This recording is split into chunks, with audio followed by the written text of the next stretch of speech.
too. All 6 of these players still in the hunt for the €800,000 first prize in this Irish Open. 1,000 to play. A bit more than Marty Smith, the defending champion, got last year. It just shows you the size, how this Irish Open is growing. And of course, this year, Devilfish, the sponsor, kicked in $200,000 to the prize pool, guaranteed $3 million. Yeah, that's great to see. You know, I love to see sponsors putting money in. You know, I mean, there's people. You know, I personally, I refuse to play unless there's money being put in there because, you know, we're doing it. We're doing a TV show, right? Well, effectively, everybody in this tournament's gotten paid to play, which is a good feeling. Yeah. Value right there. I don't think I'm going to be collecting mine. No, I got like 50 to 60 men. Grimmison's made a raise from the small blind, and Myberg's given him the big talking to here. And call? This is trouble, isn't it, for Andrew? I think Grimison will win this spot, personally, because I think they're both going to miss this flop. They've got a king in around each of them. There you are, look. So I think Grimison will just take this now. He's got to follow through, buddy. If you raise him with king 5, you can't check when the ace comes off. Fair bets, 4,500. Well, you usually call these things right, Devilfish, and I think you've got this one right as well. Myberg's going to have to, geez, he's going to have to take a real opinion to raise here, isn't he? Yeah, it certainly is, yeah. And he might decide to, it might... Raise to 11,000.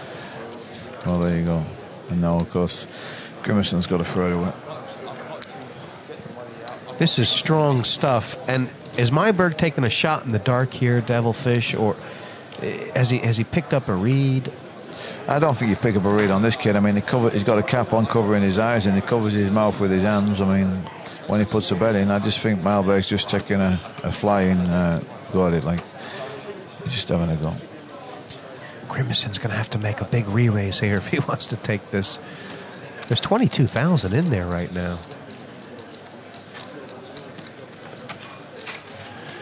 It would be a very Irish play if Grimison could find the goods. Can he tell himself that Myberg has trouble having an ace? He's got to, I mean, you know, to me, I mean, the thing is Myberg could have the nut flush draw or something, so you do a move on him now with your king 5 and he's probably going to come in with you, know, especially if you've got a straight draw and a flush draw. So you've just got to throw the hand away. I mean, you know, you can't do a move on this flop, really. You know, what if Myberg had like the king queen of spades, you know? He's not going anywhere. So you're doing a move and the guy's calling you and without an ace in his hand. So you've got to throw it away. And pass. You can't do a move on it's very hard to do a move with a flop that's got a flush draw on it and a straight draw on it, you know. Because if they've got any sort of draw, straight draw, flush draw, they might come anyway. So it's not a good time, Jess. New feature table with 176 players left, and in seat number 1, the Swede Christer Johansson, who's a big name on the scene with a WPT title.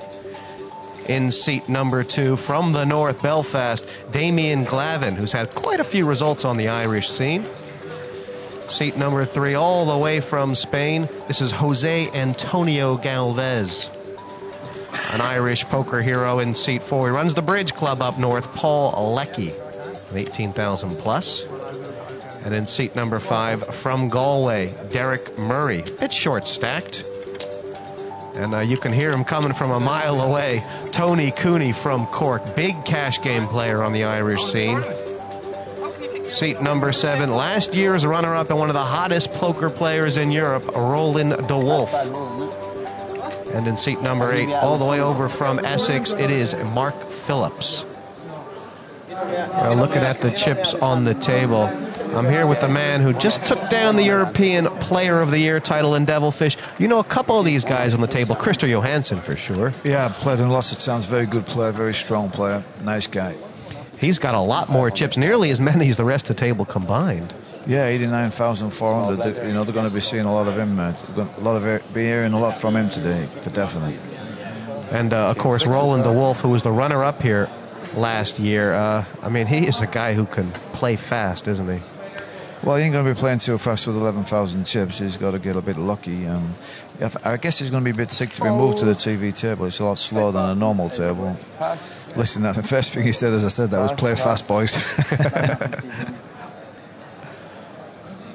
Blinds have gone up to 600, 1,200. So, there's like 4 guys on this table who basically only have 10 big blinds. And is that why Christer Johansson can pretty much do what he wants? Yeah, this is a perfect table when you've got a big stack, you know.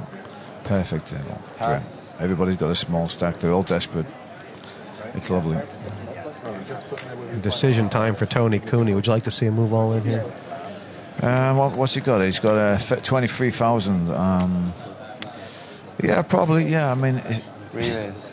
well, probably. I think the re-raise is going to win it anyway as it happens. Raise to 13,200. And is this just one of those situations where if you're wrong, then that's all there is to it? You have to go for it. Yeah. He knows what Christer's been up to. Yeah. Johansson's from the underway, no problem. It's gone. Have you ever played with Tony Cooney before? I understand he's a huge pot limit Omaha player. Yeah, I've played him a lot of times. He's a very aggressive player, likable kid. You know, he's got a lot of moves. Well, you've seen that. I mean, Ace-10's not a great hand, but he re-raised straight away. He's not going to mess around. I mean, I guess in about 2 hours' time on this table, he could actually be chip lead if things go his way. He likes to rock and roll and get in all the pots. Chips on the table. The purple chip's worth 25. The green's 100. Reds 500, and the blues are big ones right now. They're 1,000 each. Couple of yellows flying around worth $5,000, and the bigger chips will come into play later on. Yep. New player on the TV table. This is Philip Gurian, an American, and he comes from Florida. Stock trader by day, poker player all the other waking hours. Has he been playing poker, Jess? I mean, they're all on 10,000 here. What's going on? Looks like he's got a few more than that, actually. I think he's got about 40 odd. Yeah, I was just looking at the board they've given us there. Look. Raise. Actually, it's going to really change the dynamics of this table because he's got enough chips to really give Christer Johansson a run. And here he is, his first hand, Devilfish, raising it up. Yeah. Raise to 3,300. Well, he's got a... he's probably going to get it through as well. Pass. Spaniard in the big blind. Jose Antonio. Oh, he's probably not going to get it past. And, I don't think Galvez has enough chips here, just looking at his stack, to do anything but just stick them in there. And in fact, when they count this down, Devilfish, it might be such a small re-raise that 11,000 total bet. Yeah, it's about 60-something hundred more. Quick call by Gurian. Well, the Spaniard, I mean, he wants calling with this hand. He's only got 3 aces to catch. It's not a bad spot. You want calling. Try and get some chips together. Yeah, you got to double up somehow, don't you, if you want to win this tournament? This is about as good a spot as you can get in. Anything but the ace, says Gurian. No, he's got the 10. That's no good to him. King 10. King of hearts 10 of hearts. Kings and jacks lead. Jacks still hold up. 3 spades. Ace or 10. Kings and jacks still in front. Or else Galvez doubles up, and he does. And 9 of hearts. Well, welcome to the table, Mr. Gurian. Yeah. There's over 3 million euros in the prize pool for this tournament, Devilfish. 800,000 euros for first. Massive first prize. It got me off my seat and got me over here, Jess. I think it's one of the biggest prizes in Europe ever. Definitely. And you can see they're paying all the way down to 72 places. Not shabby either, just to get the money worth your money back.